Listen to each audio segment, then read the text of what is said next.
2025 সালের সবচেয়ে hype create করা বলিউড সিনেমা সাইয়ারা,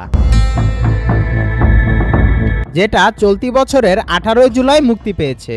সবাই বলছে এই সিনেমাটা নাকি বলিউডের সবচেয়ে ইমোশনাল এবং রোমান্টিক সিনেমা। কিন্তু কেন এমনটা বলছে সবাই, চলুন দেখে আসা যাক।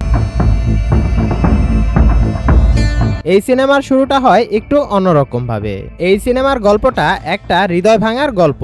এই সিনেমাতে অভিনয় করেছে তরুণ অভিনেতা আহান পান্ডে এবং আনিতা। মানুষ বলে সিনেমা এমন হওয়া উচিত যেটার রেশ থাকবে যুগের পরে যুগ। সাইয়ারা যেন তেমনই একটা সিনেমা, যেটা ভারত সহ অন্যান্য দেশগুলোতেও ব্যাপক সাড়া ফেলেছে। পুরো একটা তরুণ সমাজকে একদম নাড়িয়ে দিয়েছে এই সাইয়ারা সিনেমাটা। সিনেমার গল্প নির্ভরতা এবং আহান পান্ডে ও আনিতার অভিনয় মুগ্ধ করেছে দর্শকদের। এবং আরেকটা কথা হচ্ছে, এই সিনেমাটা মুক্তির প্রথম দিন থেকে এখন পর্যন্ত সবগুলো শো যাচ্ছে হাউসফুল।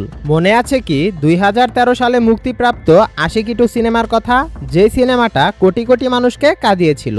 সাইয়ারা সিনেমাটা যেন তারই প্রতিচ্ছবি, যেটা মুক্তি পাওয়ার পর থেকেই পুরো সোশ্যাল মিডিয়ায় ঝড় তুলে দিয়েছে।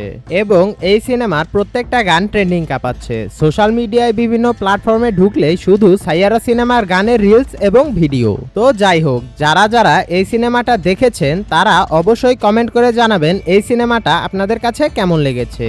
এবং আপনি যদি এই সিনেমাটা না দেখে থাকেন তাহলে সময় পেলে অবশ্যই দেখে নেবেন। আমি গ্যারান্টি দিয়ে বলতে পারি এই সিনেমাটা হতে পারে আপনার লাইফের বেস্ট একটা এক্সপেরিয়েন্স। তো সকলেই ভালো থাকবেন, সুস্থ থাকবেন। আল্লাহ হাফেজ।